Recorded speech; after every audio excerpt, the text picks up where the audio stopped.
let's go a little bit more towards the topic of multinational companies. There are several globally successful multinational companies from emerging markets.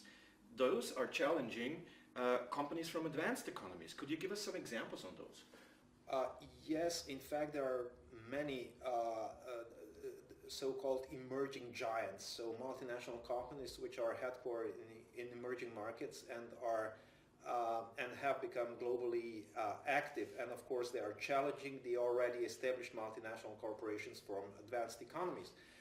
There are many such companies in China, in India. Let me think of Tata, for example, Ranbaxy in pharmaceuticals, not only in traditional manufacturing but also in IT, in services sector, in automotive industry. Let me mention that Tata, for example, acquired Jaguar and Land Rover in Britain, etc., etc. If we take a closer look to Brazil, for example, which is also one of among the four BRIC countries, we see that, for example, companies are very high on this challenger list. For example, Embraer is a number 3 producer in the entire world of commercial aircrafts.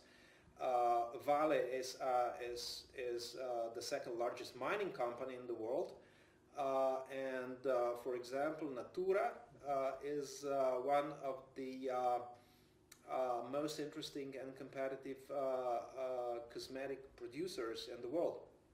And exactly the story of Natura is depicting or demonstrated the fast and fundamental transformation of multinational companies from emerging economies. Mm-hmm. But let's stick to your example, Natura. What is the competitive position of Natura versus the well-known multinationals from advanced economies in the cosmetics sector?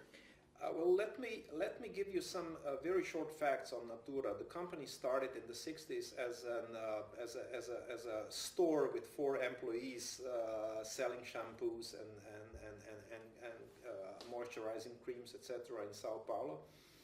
And the development started in the mid-70s when they started with the salesmen working door to door and were paid on commission. So it was a unique marketing concept, and that pushed the company very high on the list. So in the mid-90s they already had almost $600 million of turnover with 160,000 sales personnel.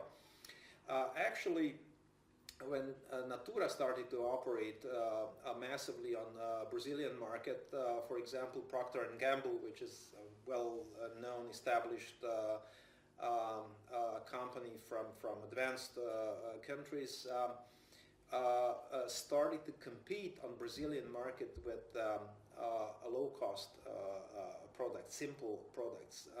The development of Natura was very different. They invested, as soon as Procter & Gamble entered Brazilian market, they invested heavily into research and development. And they profiled themselves as a very environmental friendly and also a company with an ample basically product line consisting of more than 200 products. Mm-hmm. And does Natura still follow the strategy of competing with its counterparts from advanced economies via prices and cost, or do they follow a different strategy at all? They follow different strategy. They follow a strategy that could be called differentiation, according to Michael Porter. It simply means that Natura built into its own strategy the characteristics of Brazilian market. There is a huge biodiversity in the rainforest in Brazil, and they are building their competitive advantage on basically on this biodiversity with a number of ingredients and different products which cannot be achieved by other companies coming from countries with no such biodiversity.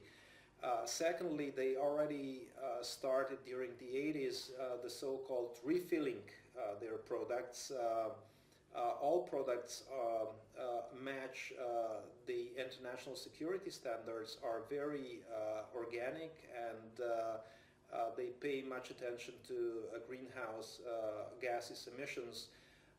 So they are their competitive matrix is in fact very, very advanced and very modern.